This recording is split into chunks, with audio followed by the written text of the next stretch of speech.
Bills Mafia. Let's go. Let's go. You know what time it is, man. Your boy Arthur Moats is here, and I'm joined by one of those guys that if you are on the YouTube space, you've seen him. If you're a Bills fan and you follow Bills content, you know this guy right here. Shoot, I know him differently, so I call him Steve. But we know who he is, aka the Ralph Red. Shout out to you, man. Hey, appreciate you taking time to jump on my channel this time, man. You had me on your channel in the season, man, and it was an absolute blast from my perspective. So I definitely appreciate you, man. Arthur, an absolute honor to be here with you for sure. And in fact, I got to say that I was blasting around YouTube this week, and there's a short that came up. Where the heck is it here? I've got it over here. It is the NFL biggest blindside hits. It wasn't one of those countdowns, but there you are taking out Brett Favre right in the middle of it. It was great. And you know what? It dawned on me, if D-Flow hadn't intercepted that ball, the focus wouldn't have been so much on the interception. It'd been more on you for the hit. And I think D-Flow owes you something on that. Listen, shout out to my brother right there, Drayton Flores, man, awesome cat. Trust me, to this day, I think of that though. It's like, man, if that goes down as the fumble, or if it's just an incompletion, but you see the hit, it's gonna focus more on that. But shout out to the turnover. We needed the turnover. Now, granted, the rest of the game didn't go as we liked it, but I digress. We're not worried about that, man. But shout out to whoever was putting out that old school content of your boy out there playing every once in a while, man. Shout out to whoever put that out there on the internet. All right, ain't that old school? Wasn't that long ago? Let's go. I mean, did you talk to Jim Leonard this week? I mean, literally, I was just about to say, man, seeing Jimmy Leonard come back and be named the defensive coordinator of the squad. I mean, obviously, we're going to catch up, right? Because we know we got to talk a little bit of McDermott, being fired. Yes. Obviously, Joe Brady taking over and stuff. But Jimmy freaking Leonard, man, one of my former teammates. And honestly, of all the guys, like if you were to say, man, this guy's going to be a coach, it would not have surprised me in the least bit, man. Jimmy Leonard, dude, like smart as heck. And the thing that was awesome about him was this, man, because he was undersized, right? He wasn't this like 6'3", 6'4", safety, 5'8", $188, if that. But because of him being undersized, he had to be one of the smartest guys on the field. And what I tell you, man, it was just so many times, even in just meetings, listening to how he would talk, listening to how he would communicate, watching him on the practice field, how he would talk, how he would communicate. And I know it helped me out a ton because by then, that was my fourth year now of being an inside linebacker, but I had only had 4 years of my lifetime of being an inside linebacker. So I was constantly trying to learn. But no, Jimmy Leonard, man, I love that move right there. And his toughness. Like, man, you talk about a dude that's tough as nails, that's going to have that identity in them safeties. Like a dude like Cole Bishop, to me, man, I think he has to be excited about this move.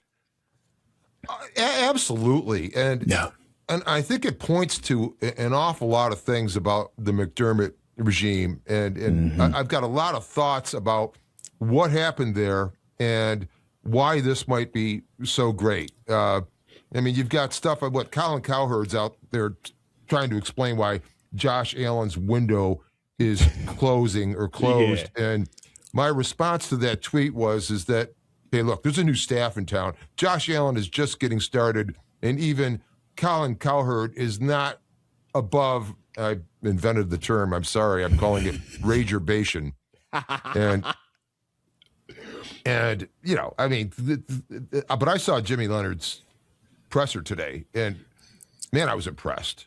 Just level-headed, and I think this is going to be better than we even imagined as we get into this. No, I would agree, man. Like you said, and it's certain people bring a certain identity, and knowing that, honestly, not just him playing with me in terms of being my teammate in 13, this was also where he got his start at NFL wise. So just the history of it, I know as a player, man, anywhere that you've played, anywhere that you've bled, anywhere that you put that jersey on, it holds a certain place in your heart. And whenever you think of it, whenever you're a part of it, you want to represent it at the highest level. So now knowing that he's bringing that back, but I also get to see the experience that he had in Wisconsin, right? Where he got a chance to really have control and cut his teeth. Then you're watching him in Denver. It's like, okay, man, like you're showing that you've developed, you're showing that you've continued to climb and ascend, and now it's time. This is the next step of his coaching journey, but it is so cool to see this for him, man. Shoot, looking at Jim Leonard getting the DC job here, and then Anthony Weaver getting the job over in Baltimore, being rumored to get the job in Baltimore.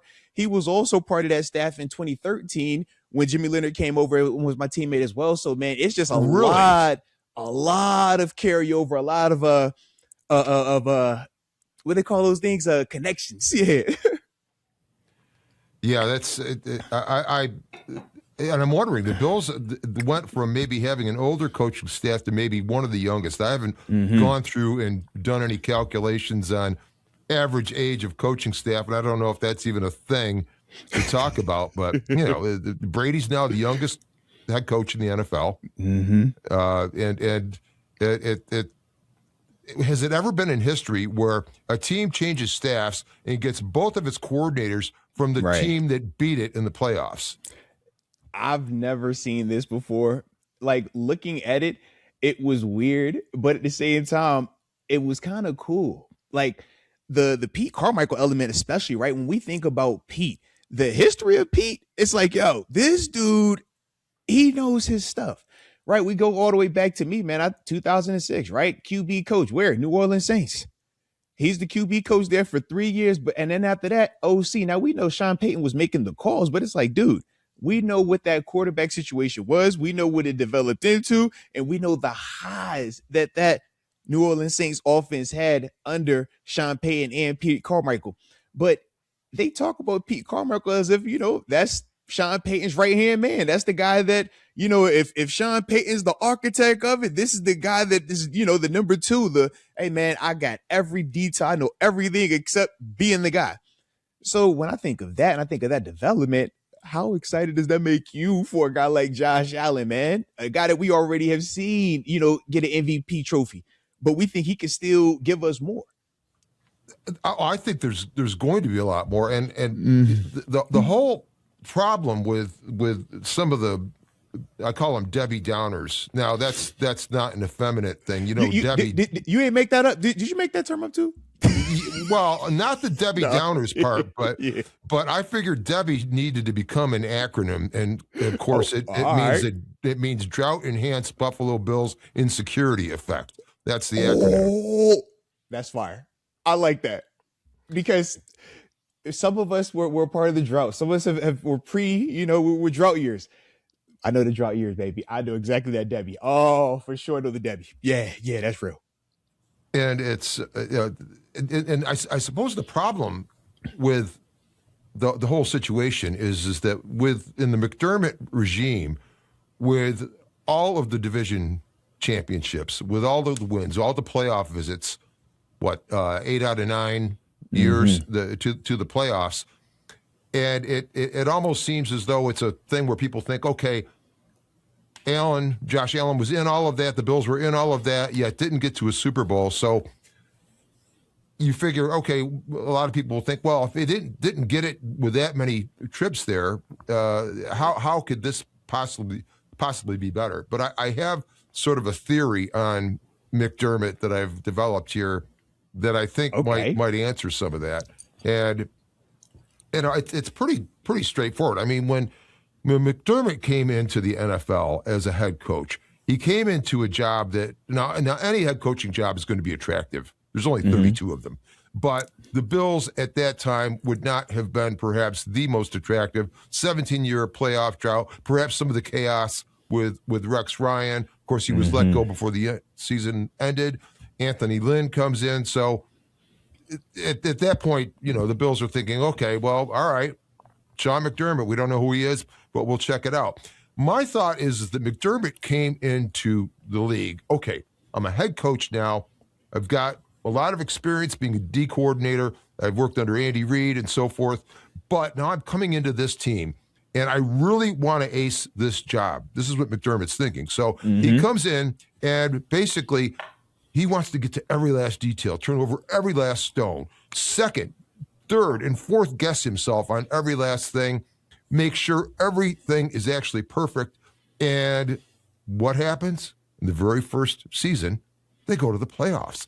And it's like, okay, wow, this worked. It worked. But now this is how I have to do this now every time. Yep. And it became what we all know as the process. And I think the process ended up becoming like his mantra. And when he starts winning division championships, you keep that mantra going. But I think the mantra grew into a monster, because I think that McDermott ended up being kind of rigid, a little bit stiff, a little bit tight, because got to stick to the process in order to keep this going. And I truly think that he was great for bringing the Bills out of the drought, like Moses was great for bringing the Hebrews out of the desert. Talk to me, baby. Talk to me. But when it came to the River Jordan, he couldn't go across with him. And I think it takes two different people. And so now I think this team's going to be unleashed now. And I'm hearing these coaches talk. I'm hearing Brady. I'm hearing Pete Carmichael. We're hearing Jimmy Leonard, and it just sounds like there's a fresh new look at it. And I think they're just getting started. Man, you over here getting me excited, Steve. I'm just letting you know now, all right? First, you give me this biblical quotes. You know I love that. And now I'm over here thinking about, okay, well, let's see, man, Joe Brady. Can you be the guy to lead us? Can you be the one? And it's like, why not? Right? Yeah. We talk about Joe Brady, right? But even when you look at the history of Joe Brady, he also got a chance to spend time with who? Pete Carmichael. So when we talk about familiarity, when we talk about feeling comfortable, when we talk about, man, what is going to give me my best chance to be successful? Man, it's working with people that we know. It's working with people that we've been in the fire with. Heck, think about me and you this go around. It's like, man, we're more comfortable. Why? Because we done it before, right? And that's just when you've done something with someone and you've had success. It's like, man, I know how you operate. You know how I operate. And we're only going to continue to grow. So when I look at Joe Brady bringing in Pete Carmichael, and now it's shifted where you used to be under Pete, but now you're getting the chance to be the head dog. And for Pete to even come over and say, yeah, I'm willing to be here, knowing that you're going to call the calls, but I'm still willing to be here to be your right-hand man, to be your guy. They're going Monday through Saturday. I'm going to take care of all of that. You do your thing on Sunday. Man, I love that relationship right there. And I think it's not going to have the same type of pressure as if it was a younger coordinator that he hadn't worked with before. And what I mean is this: younger guy is pressure. If I'm not producing right now, can he take over? Do I need to give him the sticks? Should he have full control? But when you're the guy that's young and it's the guy that's already done it for 15 plus years, that type of pressure isn't the same right there. It's more of a, man, I'm here to help you. I'm not trying to take your job. I want to support you. And I think that is also something that will be really refreshing for Joe Brady. And really helpful, because, I mean, how often have we seen over the years with, and of course, any offensive coordinator associated with Josh Allen, if they're going to look good, of course, Dave's goes and coaches the Giants. You know, Rick Dennison didn't last too long. That was the first year, but Dave always there. Then you got Ken Dorsey, then Joe Brady. But the worry is that these OCs are going to get interviews for head coaching jobs. Yeah. But it almost seems as though, now Jim Leonard at some point might be a head coach, but Pete Carmichael is more of a sort of a career coordinator. And there are guys that want to be that belong in that role. And I think that's great, because now you're not going to have probably, and the offensive brain trust walk off to a head coaching job. Yeah. And I think that's positive, because there was a worry about that with Brady, of course, the last couple of years. Because we had experienced that the past couple of years too, when you talk about Dable and then Dorsey. So, I mean, and granted, we know what Dorsey, how the ending was, but it was still, man, this dude went to Cleveland right after that. He was a commodity, right? So we know that is something when you have a young quarterback that is all world and guys get to come coach with him, they're going to look attractive because all the concepts look good, right? Heck, we love screen passes solely because we've seen Josh throw enough of them and they look good all of a sudden. We've seen the short pass look good. It was like, man, we fell in love with it, right? Maybe to the point that we overdid it. And a similar thing could be said about McDermott, right? When you said, yeah, man, if you had success with this early on and now you feel like this is your bread and butter, it eventually becomes a monster, though, right? Now, instead of it being the process, it becomes paralysis by analysis because you're Thank you. overthinking it. You're thinking about, man, what could go right? What could go wrong? What if this? What if that? What? And it's like, man, you got to shoot. You just got to go, right? And we Absolute. talk about that as players, less thinking, more playing. Simplify it. I'd rather go into a game with 10 calls and I know them with the back of my hand and I can play fast versus 60 calls and we're over here like, well, hold on. Did he say this one? But what if it could be this? Are you sure we should do this? But hold on, can we do that? What if we call this call instead? And it's like, man, that's too much to think about, man. Cut the clutter. But that is something that you have to develop over time. And like we all say, man, we're all creatures of habit. So when you have that success like he did early on, I understand why you would lean on that. But that's also the part where we're like, hey, if you can't continue to evolve, just like anything in life, you're either going to evolve or you're going to perish. So it gets to this point where it doesn't feel like evolution. And yeah, I get it, man. Yeah, move on. But I do like the fact that if we did move on, we were still able to keep the structure still in place. Joe Brady getting the promotion to me felt still like it's not this massive structure change. It's just, man, younger voice, different direction, potentially, yes. But we still have the main piece that was with us last year with Josh. That doesn't have to change. And that's something that I think will be a benefit for Josh also. Absolutely. And I suppose you could speak to this because you went through a head coach change yourself in your fourth year with the Bills, didn't you? Going from Chan Gailey to Doug Marrone, right? I did. And it was different, man, because Doug was not a part of Chan's staff in any capacity.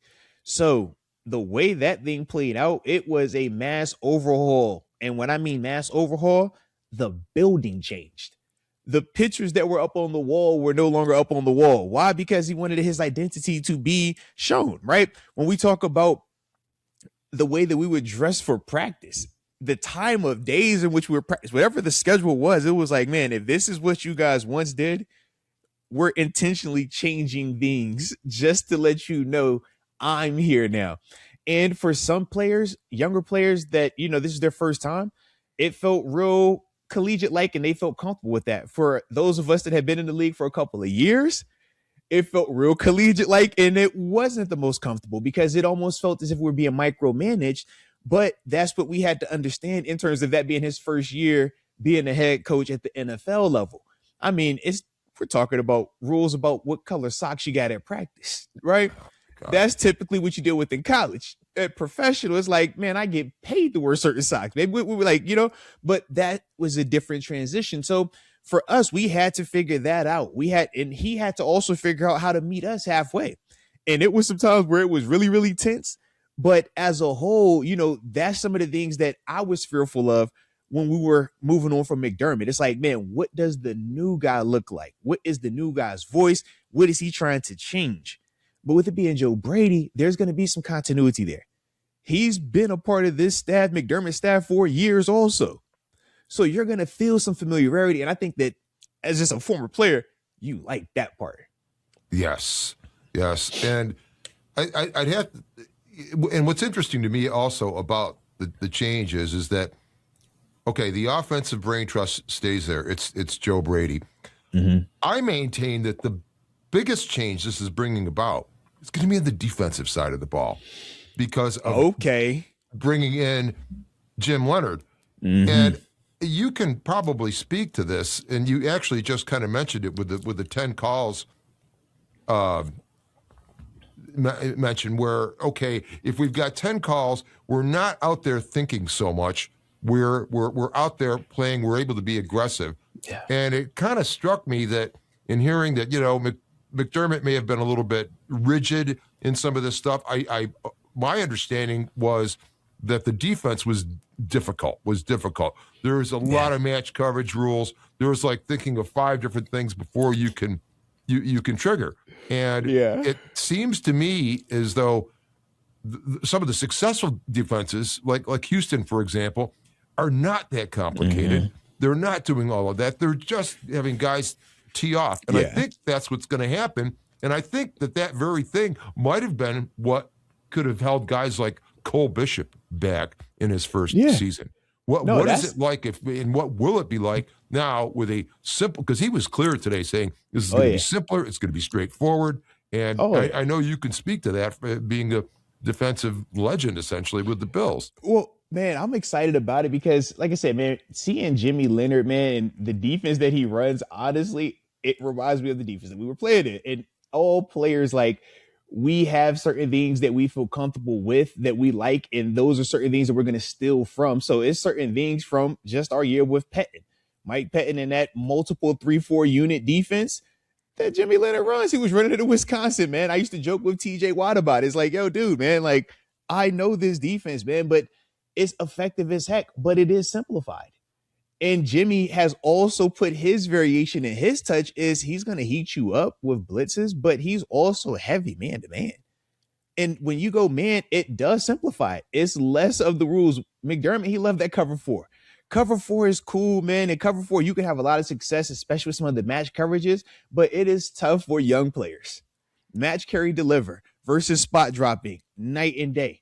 And for players that aren't accustomed to that, they struggle with that. I know when I first transitioned to a match, carry, deliver, cover four concept when I went to Pittsburgh, and it was one of those things playing with Dick LeBeau where it's like, bro, this is weird. It's a little bit different for me, man. Like, these aren't traditional rules. So guys do struggle with that. Whereas a Jimmy Leonard coming in and simplifying it and saying, man, we're going to be in man. Houston, they simplify. You're in man. Now, the pros and cons is this. If you simplify it, it becomes more player driven. That player has to win their one-on-one. If you're in man-to-man coverage, you have to stand up. You have to win. If you're in that rush one-on-one, or you're the linebacker blitzing on that running back, right? Because you don't want him to release, so we call it green dog, right? You're gonna run and blitz through him to the quarterback. You have to win. Because when you don't, and it's all this man-to-man, one mistake is a big play. It's explosive. So that's the flip side. Whereas when you have all the, man, we're going to disguise all these different coverages and show you all these different looks, cover four, pre-snap, this and that. Yeah, we're doing that because we're trying to scheme something our way. And you do that typically if you don't believe you got the players that can just go out there and be butt kickers. Will Anderson, Donnell Hunter, butt kickers, right? We talk about the corners over there, man. Was it Petrie on the back end? We know Stingley Jr. We look at them as, yo, they're butt kickers. They stand up. So with this, that's going to be the new challenge when we talk about our defense. We think we got those type of players, and we're going to see who else we add. But that's the thing. The only thing that gets a little bit weird when you go with this approach. Simplified, yes, but definitely more onus going to be on those players now. And you know, and more ownership of success, because it's the player that has to make it happen rather than the system. And just like McDermott's process may have become something of a curse, another curse, I mean, I hate to say it like this, but it's the Hayden Poyer curse, where if you have such great safeties back there that are actually able to do this, and then you stick with it. But, and I've had this complaint that I don't see enough youngsters out on the field with the Bills. Well, it's too damned hard to learn. It's too complicated. Yes. And honestly, that is the case. Like, you play in certain defenses, and you just know you're not going to see a lot of rookies out here, especially in the secondary. Because, man, at that safety position, you're essentially another version of the quarterback, right? We know the middle linebacker is the quarterback, the true quarterback in terms of communication, but that safety, he is the quarterback in terms of every coverage, all of that. He has to be able to orchestrate that. And it's a lot to put on young players. And when you have these highly complex systems, which when they are working, you think about how it looked when it was Poyer and Hyde, right? It was beautiful.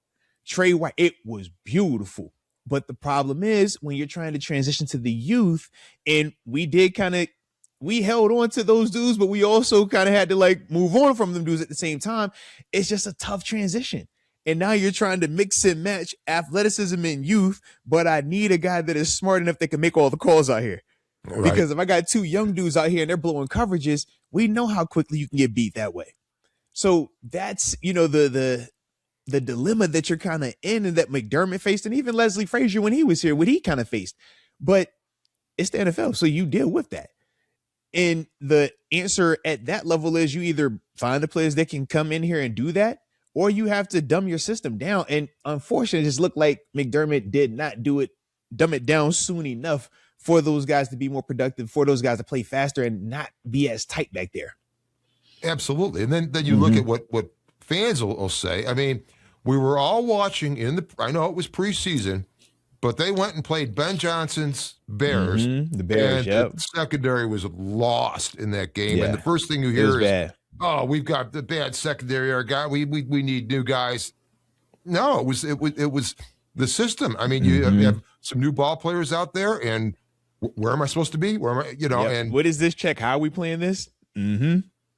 Exactly, and I think that's why this could look so very different on defense. I believe this season coming up, and then of course it's the newness will continue because no more and I called it Rich Stadium or the Ralph or whatever. Yeah, that's over now. Now we're in the new ballpark, and and that's going to be a tremendous thing also. And I really liked it when they asked Joe Brady about, okay, well, how do you feel about being the first Bills coach? He didn't even answer the question. He wouldn't even use the stadium as something to kind of build himself up. I kind of like that. But that joint's going to be loud. And look, I low-key forgot we're moving to the new stadium because of how crazy these past couple of weeks have been. The McDermott, heck, before we get the end of the day going Broncos game, interception versus catch. Like, that was so crazy. Then to have the McDermott fire, the Brady hire, it's like, oh yeah, we do got a new stadium. We're about to be opening up this year, man. Jeez. It's gonna be awesome. I was at the Bengals game, and of course it was pretty far along at that point, and it's so huge. You've seen it. You've been out. Yeah, man. I was up there for what game was it? No, it wasn't. No, it was New Orleans. The Saints game. That was when I was up in town for. That's right. Yeah, absolutely. Shout out to. But I saw the little connections over there, man. But yeah, I was up there for that one, and the stadium is looking nice, man. I got this from that game. The guy that I went with, he got us laminated tickets. It's got Steve Benford on there after the interception, and so yeah, that would be my last trip to that stadium. I was at the very first game at that stadium. 1973. What was the very first? I was about to say, hey, give me a little history. Come on, history me real quick, man. Well, it's funny with all the planning that went into this stadium and the build of it, in the $2.21 billion, the 2.26 actually. Rich Stadium, as that actually was, there was a big catfight about where it was going to go and how it was going to be built. There was a big thing in Orchard Park about not wanting to have anything interrupting the skyline.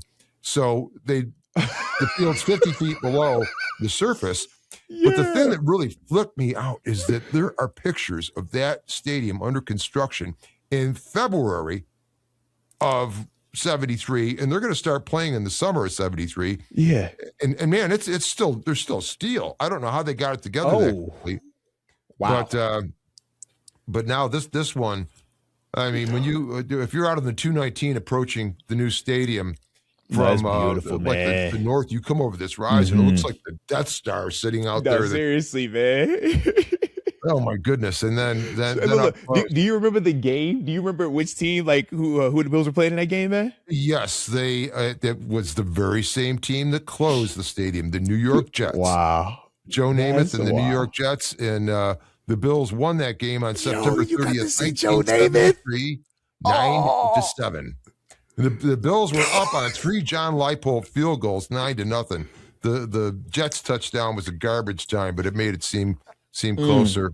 And and I did see one game in the Rock Pile the year before in 72. Oh, that's like old school right there. I know about the Rock Pile now. Come on. Yeah, that was the 49ers. And I'm this little kid, and I bet this guy, we were on this bus, my father's work. It was like this club that took the bus up to the game. And so I made him a bet, 50 cents, that the Bills would win. And, of course, the Bills were heavy underdogs. in that game, and Buffalo did Wow. beat them. Damn guy That never paid me, I don't think is either. wow. He stole you that 50 cent. We need interest. All right. We need interest by now. Oh Let's yeah, go, if man. we had that up. But yeah, that stadium was amazing. But this new one, Yeah. in terms of the noise and and Oh, the way it's built. Yeah. everybody's yelling about, oh, no roof. Not everybody. I mean, football's got to be played outdoors to me. But this Mm-hmm. canopy, it's over the top. It's going to Yes. reflect the sound down. And unlike a dome, that if you have a dome that's really reflective, you get what's called a Mm-hmm. standing wave Yeah. up the middle, and it can cancel a lot of stuff. This way, I mean, they're going to be Mm. shouting up. It's coming down onto the field, It's and Seattle. It's gonna be like Seattle, man. Like I had the opportunity to play in Seattle, and their stadium has that like half arc, not a full dome, and it makes the sound go back, and it is like deafening loud out there. I know the mafia is gonna be going absolutely berserk. oh yeah, Oh my god, I know them. Oh, yeah, yeah, it's going to be scary. oh man, yeah. I'm excited about But that one, man. I'm super excited about that one. But shoot, man, absolute, man. I did want to bring up something else though, man. As we were talking about, the coordinators, man, obviously offensive coordinator, defensive coordinator, but shoot, man, we still even have connections, man. When you talk about from a special team standpoint too, man. Jeff Rogers, right? Yes. Obviously, man, he's coming over here, but shoot, he worked under Danny Crossman, who was also the special teams coordinator back in 2013. He was up there from what he came over once again with Patton, Jimmy Leonard, and all of us over here at the same time. But he was up there for a while. And when you think about Jeff Rogers, it's like, man, not only did he spend time with Danny, I had him as my actual special teams coach when I was in Arizona, my final year in the league, man. Yes. Oh So when we wow. talk about, a guy, I mean, he's local dude, man, or local towards the University of Pittsburgh. He went to school. So I'm like, oh yeah, local dude. But I'm like, no, not in that sense, right? But Sure. for man, but I just think about with Jeff, man, highly detailed. Like a dude that knows his stuff, a guy that knows how to hold players accountable as well. I remember, man, coming out there as like the vet, the old guy, man, 30 years old. It's like, man, I've been in plenty of special teams meeting rooms. I've, worked with the guy, Danny Crossman, who taught this guy how to do this thing, and just seeing the parallels. And I respect the heck out of Danny Crossman as well, man, in terms of what he brought to the table as a special teams coordinator. But to me, man, Jeff is another rock solid hire for us, man. Like, because we talk about all three phases, and we see how all three phases can affect this game, right? Oh, Especially in the postseason. So to know that we have a guy that we at least feel confident can teach it, can motivate these guys, and he's going to get a productive group, man. I like that as well. But I'm like, man, all three of these hires that we brought in under Joe Brady, like you said, man, it's a nice feel to this staff right here. it is, and I mean, and a number of offensive assistants Mm-hmm. were kept. Yeah, I Crohn's saw that. assistant is still Mm-hmm. there. On the O line, I forget the guy's name, but Yeah. and there's a number of others, and uh, it just seems like Brady is a lot more comfortable in his skin already Mm-hmm. than maybe Sean ever was Seriously, man. coaching this team, and it's it's interesting to see because I think a lot of people are so worried about what this is going to be and that it's going to be maybe a tough first season. I don't think so. I don't think so. Nah. I think it's so much the fact I don't think McDermott took the Bills as far as they could go. I think the Mm-hmm.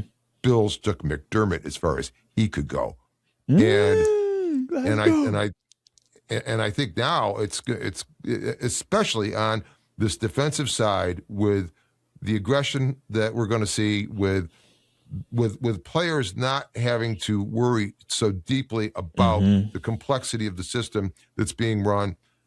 I'm pretty excited for it. No, And without a and, doubt, man. but a lot of people say, "Oh no, it's not going to happen." Well, whatever. It's like the Swami used to say. That's why they play the games. Let's go. Now, I gotta go to the other side of the ball real quick. We've been talking some defense. We've been talking this coaching staff. Keon Coleman, where are we with them right now, man? We obviously know, how the comments were from the boss man, right? But then we've also heard since then, man, Joe Brady kind of come back, speak positively of him. Josh Allen speak positively of him as well. But man, what's your vibe with Keon right now? Well, I think Keon is going to be huge for the Bills, and the reason I think that he's definitely shown the flashes where he can be, but I think the weight of McDermott being lifted now from this situation, I don't think we even understand how much that weight was and how many different places it existed on this team. I always had a big problem with McDermott going public, talking about disciplining this player. Now, you could speak to this, of course, based on the fact of having been in the league as long as you were exposed that much. I don't care what was going on with Keon Coleman not showing up to a practice, whatever it may have been. But for McDermott to go public with that and talk about it, I mean, say he's got like plantar fasciitis or something. Don't get it out there in front. And if you need to go in front of a presser to try to impress your point, sit down with a guy across from the desk and look him in the eye. I can't understand why that couldn't have gotten accomplished. But then when you start to think about that with McDermott, it was the same thing with Stephon Diggs in the business in the OTAs a couple of years ago. Yeah. Why did that have to go public? Why did that have to be a big thing with concern? Why couldn't that have just been worked out? And then there's more to it, because we recall when he first got here, Marcel Darius. It was the same thing. Shout out to Marcel. Oh man, shout out to the man. homie. Yes. And it was the same thing. The same thing with him. There's this thought that McDermott was so great, and that's why the Bills got to where they were, and now they don't have him, and now they're going to fall. I think he was holding them back. I think he's holding them back. And it's going to be interesting with that, man. And I was going to say, man, just piggybacking on what you said, man, about the public bringing up these issues. I'm with you, because as a player, you want to have that conversation in confidentiality. You want to have that conversation between me and the person that I have the grievance with, or me and the person that feels I haven't lived up or haven't held my, end of the bargain. When you go public, it's a lot more harsher of a message, and it gets received a lot differently. You pull Diggs into that office, you pull Keon in that office, and I don't know if McDermott did, right? Because he could have done that and it still kept happening. And he feels like, man, now I have to go public as my response. But I still would agree with you. There is a way to go about it publicly without making it this. Because once you confirm that, this is a disciplinary issue, everything about Keon from the time that was said has focused on Keon discipline, maturity. Is he showing up? What's going on? Versus, man, all right, he's a young player, man, just trying to get right. He's a young player trying to, get his footing in this league. It's a very tough league to get in. We talk about how quickly dudes get out this league, right? 2.5 to 3 years. So, it's complex, regardless of where you're drafted, regardless of where you come into this thing. But when you publicly, put the indictment out there, it's like, man, you essentially undercut the grace that player could be receiving. You undercut, the public support that he should be receiving as well. But that's the thing that comes with leadership, right? Yes. Because for some leaders, they believe that, hey, man, if you don't do it the way that I want, I publicly can chastise you, and you should figure it out. If you don't want this pressure, do it right. And it's like, okay, some players respond well to that. But then you see where others don't. And I don't know about you, Steve, but from my perspective, it's like, man, receivers specifically don't take too kind to you publicly calling about you, publicly trying to take their manhood in a sense. It's like, nah, man, the receivers, they're not divas, but they're diva-ish. They got a little bit of that in them. they're out on their own, and it's a confidence thing. Yeah. And you have to really have a ton you got to of believe you're the best player in the world to be out there as an X receiver, as a number one wide receiver in the National Football League. you have to feel like you are the baddest man on the planet. It's like that's the life that they live out there, man. So you gotta also understand that mentality when you're talking to them dudes. Absolutely, and we shouldn't have been surprised with the Keon Coleman business not being handled correctly because we saw how the Stephon Diggs business was handled Yeah. in the OTAs in that last season he was here, and that should never have been the case. The other thing I would ask you about, and this is I'm still stomping on this old regime, but I felt, and especially this hit me when, with the 2 losses to Houston and the Patriots, and then we had the bye, or it was the other way around, or no, it was the forgive me, that was the Patriots and then Atlanta, and then there was the early bye. season. Yes. And I just felt, and I went and looked, and I found that running for about 300 yards in this that game. yes, Yeah. And the Bills, it turns out, this last season, the last few seasons, have been the only team in the NFL where both coordinators were upstairs. And McDermott is wearing the cans the whole time with the microphone. You never see him take them off, let alone throw them down, being pissed off about something. And you never saw McDermott over talking to anybody on the sideline. You never saw him gathering players around. I've seen Mike Tomlin do that. I've seen Dayball do that.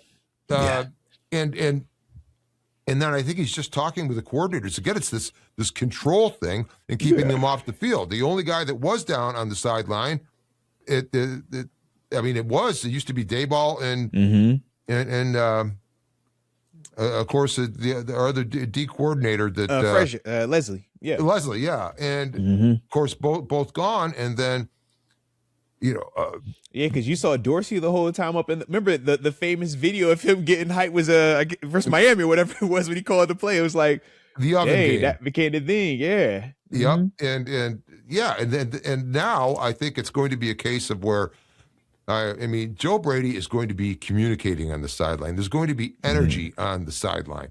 You're going to see him talking to Josh Allen. When did McDermott ever speak with Josh Allen on the sideline? Maybe the camera was missing it. But I just think that the energy and the attitude on the sideline of this team during a ball game is a huge, huge component to what's going on here. And absolutely. Certainly Brady will be down there. Pete Carmichael will be upstairs. He'll be watching. He'll be Brady's eyes upstairs. But you could bet Jim Leonard will be on the sideline. And I think that's going to make a tremendous difference also. It's very excited about what that could mean. Just from the personal experiences, man, when your coach is on the sideline, it hits way differently than that coach up in the booth, man. It's like, man, it's something about being able to physically see him, touch him, interact with him. Man, if you're playing bad, him kind of getting up. Yeah, that's what I'm saying. Like, you play bad, him getting up in your face. And then I've had the other side where it's like, you play bad, the coach is calling your phone. The phone's ringing. Go talk. You're like, man, I'm not going to get that phone right now. I'm good. Absolutely not, man. But that's the difference. And I get it, though. When you're up in the booth, man, you do have a better vantage point. You can see everything, right, top down. But there are pros and cons to it. It's like, man, I need to be able to connect with my guys. I need to be able to pass that energy. I need to also feel the momentum. It's hard to feel the ebb and flow when you're up in that booth, man. It is extremely hard to feel that game. Whereas when you're on the sideline and you're in it, you're living it, you can feel it, you can see how guys are reacting, the body language, it hits differently.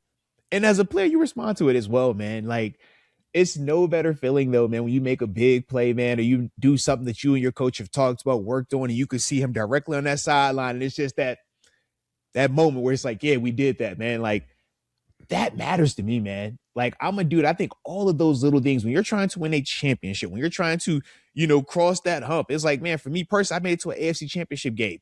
It's tough, though. It takes all of that little stuff. You have to do all that little stuff. And when we look at this, it's like, man, that is a little thing that can have a big impact as a whole. I think so. I mean, it's an energy thing. It's an energy and a confidence thing. When we see Josh Allen, go over to the bench, sitting in his spot, sometimes with the deer in the headlights look if things are going tough. And then the only people that are over there talking to them are lower level assistants that look like they're the Secret Service walking up trying to tell the president, well, we should maybe do this and talk really low and so forth. Come on, somebody get in his face. Boy, wake him up if that's what's needed. And I think the attitude and the energy on the sideline of the Buffalo Bills might be one of the biggest differences we see when this team takes the field this fall. Yeah. No, absolutely. So it's funny. My man said the deer in headlights look, he for sure give you that stare. I'm like, Josh, don't you do that now. Stop it. Yeah. And it's like, I think some of these assistants that were going up talking to him, it's like, well, he's not really approachable. We got to really be careful. And you see him going over there and walking and talking over in low tones and so forth, rather than, come on, Josh, we know you're the MVP. What the hell was that? Exactly. Man, and, you all play like it. Yeah. And there's just got to be the emotion and the attitude and the energy on that sideline. I mean, it's been said, I guess, and you could probably attest to this, that a lot of teams will take on that personality of that head coach. Every time, man. It happens so many times, man. And to me, man, I think that's going to be a positive. I think Joe Brady, it's not, I'm trying not to lose. It's not, I'm overthinking it. I think he's going to cut it loose. I think for Joe Brady, that's young. That's, man, why do I have to be afraid of any of these guys? Who says my way doesn't work? We haven't seen this just yet. Watch me work. Watch me. Watch this. It's like, I think that's something that all of that Bills team is going to be able to lean into. Absolutely. And certainly when you talk about, some of the playoff exits that have gone on and people complaining about refs. I mean, last year people were ready to boycott the Super Bowl after they didn't award Kincaid the first down when it was a first down on the 3rd and 5, and then didn't award Josh the first down when it was a 4th and tush push. But you can't let the games get to that point. Correct. And again, it's about the attitude, and it's about the energy and just the presence. And I just didn't, as well as the Bills may have been coached during the week, you just didn't see coaching going on the sidelines. Yeah. And I mean, who am I? I don't know. I'm just a guy with a channel. I'm not a football expert, but it's the eyeball test of what you see. Yeah. So, and the energy matters. That does matter. And I think that that's something that I'm hopeful that we will see from Joe Brady, and just, I know Jimmy Leonard's going to give energy. I know he's going to be hyped. It's going to be there. So I think that that's going to matter a lot, man. But for this team, man, we're going to see how they respond to it, man. So like I said, I'm excited though. Definitely excited. And shoot, man, for all this to have happened, it's like, man, we still got a combine, we got a draft, we got free agency, man, we got so much about to happen. Holy smokes. But before we get up out of here on the back end, all right, since we are AFCs, I got to ask you real quick, what's your thoughts on old Belichick not getting the Pro Football Hall of Fame and Robert Kraft also not making it in right now, man? You liking this? You agreeing with these things? What's the word? Well, I watched something you did the other week when or just a few days ago, actually, when you brought up those very points you just brought up, and then asked the question about Brady and wondering if that's going to apply also. And again, I know we got a lot of the guys watching this and so forth. So I step out a little bit here and say that, well, certainly if you're wondering about Belichick, and you can disagree with it or agree with it. I mean, the record is there and so forth, but the Deflategate business, which was a thing, and it was a thing for Brady, and then as far as Robert Kraft goes, you could make a statement that he likewise got snubbed, but then this is a guy with a lot of money. This is a guy with a private jet. This is a guy that can get anything he wants when he wants and where he wants it. Mm-hmm. So what was he doing in a massage parlor where he could get apprehended? And unfortunately, I've Steve, he come was up getting with anything he wanted, Steve. That what you said? yeah, well, I came up with a term for that. We're going to call that inflate gate. Oh. And I'm sorry, I just yeah. I love it. But I think those are. I think people look at that, and you're looking at the integrity of the league, the integrity of the shield, and the integrity of the hall, and it they're all going to get in, but this may have been a bit of a statement on that, and but. Yeah, I believe that was kind of the reasoning for some of these guys not to vote in that direction, but that your point about how it may apply to Brady, which I don't think it will. Maybe these guys are taking the brunt of Deflategate, and when it's because that's what I was trying to figure out. Because I'm like, man, I definitely love what you said though about protecting the integrity of the whole. And I feel like to a degree, maybe that was also why we saw Terrell Owens have to wait a year before getting inducted into it, right? So when I think of that, it's like, okay, I'm all for that, but I just don't see how you can do 1 and 2 and not the lead guy. Like the guy that benefited the most, we could also say was Brady because he was the one out there for all Spygate. He was one out there for all the Deflategate. So I saw I'm looking at him like, man, if this is the president that we're setting, if we are saying that, man, Belichick, Robert Kraft, y'all were part of this, y'all were here for the whole ride, we holding y'all accountable. Well, I look at Brady, heck, to a degree, I even look at Gronk. I'm like, you were up there for some of that still. So where do we draw that line and where do we stop and say, okay, y'all are in the clear. Y'all can kind of go in when y'all are supposed to go in. These guys over here, we're going to, penalize and we're going to hold, their feet to the fire. I'm good with either or, but I just wanted some clarity with it because it's like, man, that was a statement to me. Like it was for Bill Belichick to not be a first ballot Hall of Famer. That is a statement. And it's just like, okay, what's next? And I think part of it though also is that this might be a reach, but the nation outside of football has gotten to the point where we are much more freely obtuse and abusive as people and to people in terms of some of our leaders and so forth, and it almost gives license to, okay, we're going to question people for the kind of people they are, rightly or wrongly, with it having applied here. And we know what I'm talking about, and I'm not going to, like Forrest Gump once said, I'm not going to say anything else about that. Or no, he said, that's all I got to say that's about all I got to say about. Let's go.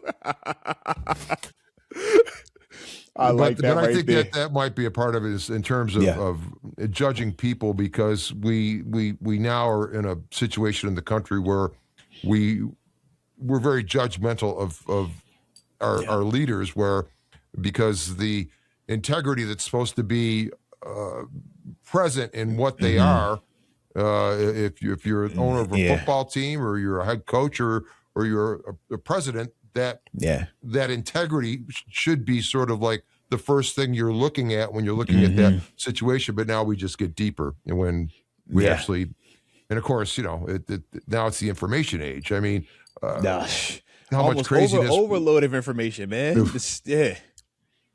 Absolutely, but interesting, and at least it's making news. So well, I guess the end that part would be this. Does this end like Barry Bonds and Pete Rose for Brady, Belichick, or Kraft? Because I'm sure the first time Barry Bonds didn't make it into the Hall, or the first time Pete Rose didn't make it into the Hall, nobody thought we would still be here in 2026 talking about those guys because of how impactful they were in their contributions to the game. Is that something that we could potentially see with those guys, with these three right here? Yeah, that's a great question because frankly, the Pete Rose with the gambling portion of it. I mean, he was only betting on himself to win, I believe. Yeah. So, is that really that bad? He wasn't out cheating in the process of the game, and yet there's this 20-year prison sentence keeping you out of the hall. And I don't know if I don't think this is the same thing. And perhaps you could say the Deflategate cheating and the Spygate cheating actually in the process of the game. Yeah. To me is a much bigger deal than anybody laying a couple of bets. So especially if you're laying bets that you're gonna win. It's not. Yeah. We've seen like in the collegiate space where guys are betting that they're gonna lose or do bad. That is point shaving. That is way different. It's like yes. taboo. Yes. Me betting on myself that I'm gonna drop 30 or I'm gonna score, I'm gonna get 5 sacks. It's like, how is that a negative? Like, but then again, I'm not all the way entrenched into the gambling world, so I'm sure somebody's gonna have a reason, right? Man, well, what if you take this type of a bet? Then I mean, maybe that's why. It's like, who knows?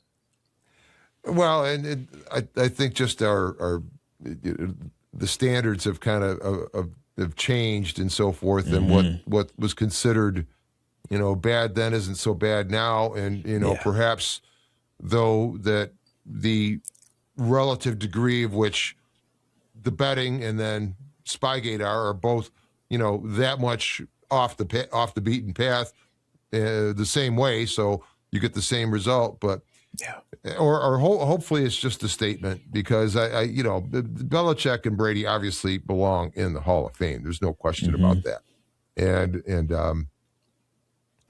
I think it'll happen. So hopefully this ends up just being a statement. I don't know if it'll be the same statement made with Brady. Who knows? But man, could you imagine that? I mean, it's like, granted, we know how we feel about Brady as Bills fans, but just as football fans, it's like, that's not a first ballot Hall of Famer. Yeah, if that isn't, look, if that isn't, what the heck is, man? Yeah, and what are the what are the requirements? What are the standards and so forth? Need to light up. Yeah, put that back out there, because woo, that's just different right there, man. Absolute. I like it, man. Steve, this has been an absolute blast. Said, man, we got to do this again. Let the people know where they can find you, even though they should already know where to find you. If y'all don't know where you finding Steve, and clearly y'all aren't Bills fans. Clearly y'all not on the internet, all right? But drop where you at, where they can get your content at. Go over to The Ralph Rant on YouTube, and it's and the channel's been going great. I think I had maybe I don't know, maybe 400 or 500 subs when I worked with you before. We're up to almost I peeped you close to 1,700 now. Levels. I see the levels. Yes, sir.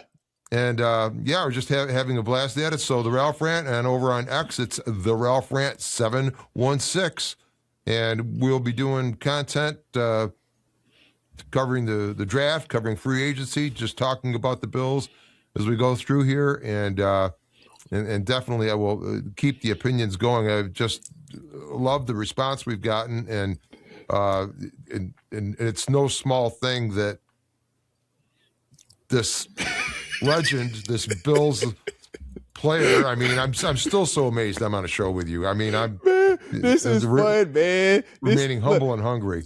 What's your feeling about the Super Bowl this weekend now? Oh man, so look, for me in the Super Bowl, obviously I'm going for the Seahawks. They're really that, all right? But I mean, I think it's gonna be a good game. I'm more so just excited to see the Sam Darnold story, see how it ends. Because we know how it started when him being drafted in New York with the Jets. We know how it was with him seeing ghosts versus what team? The Patriots. And now to, have to go around, bounce around the league, reinvent yourself. And now after doing it in Minnesota and they move on from you, now you take it ahead to Seattle. I think that, man, he's going to be fired up. And I love their D-line. I think their D-line is going to be able to create a lot of issues for that Patriots O-line, especially Will Campbell. You already know that's going to be a rough one for him. Yeah, But yeah. yeah, I see Seattle winning this though, man. I do. What about you, man? How you feel about it? I feel the same way. I mean, Drake May. I know there was all the talk about the MVP talk and so forth, and there was the 8-game winning streak or whatever it was, 10-game winning streak that the Bills actually broke. But I mean, with the sacks and the interceptions that we've been seeing, and then the fact that they're in the Super Bowl, because the Bills, even though they lost to Denver in that game, and then had to go and leave the nice little door prize of a broken ankle on Bo Nix so they could walk in, and then frankly, if this is a football team that plays outdoors, I would think you'd have hired a weather guy and known all that snow was coming, and then Peyton kicks the damn field goal, and rather than going for it on the fourth. So I think the Patriots are a little bit imposters in here. You even heard Josh say the other day, beating them, I think we'd be playing another game. He said it as nicely as he could, but I believe that's the case. But yeah, thank you so much for having me on your show. It is such an honor. It's such a blast talking with you. We're going to do a lot more. I know. You better believe it, man. On both channels, man. On both. Trust me, man. Like, I enjoy this, man. You're always fun to talk to, man. And like I said, the fact that you were at the first Bills game at the Ralph, a.k.a. the old school, it's like, dude, that is wild to me, man. I love it, man. It's so cool. I love it. No, without a doubt, man. So y'all hear it right here, man. Y'all see what we're going to be doing, man. Hit the like button. Don't forget to subscribe either, and put that notification bell on. You don't want to miss when these videos start dropping, okay? But either way, we appreciate each and every one of y'all for tuning in. Y'all stay safe, stay warm. And until next time, you already know, don't nobody circle the wagons like the Buffalo Bills. Yeah.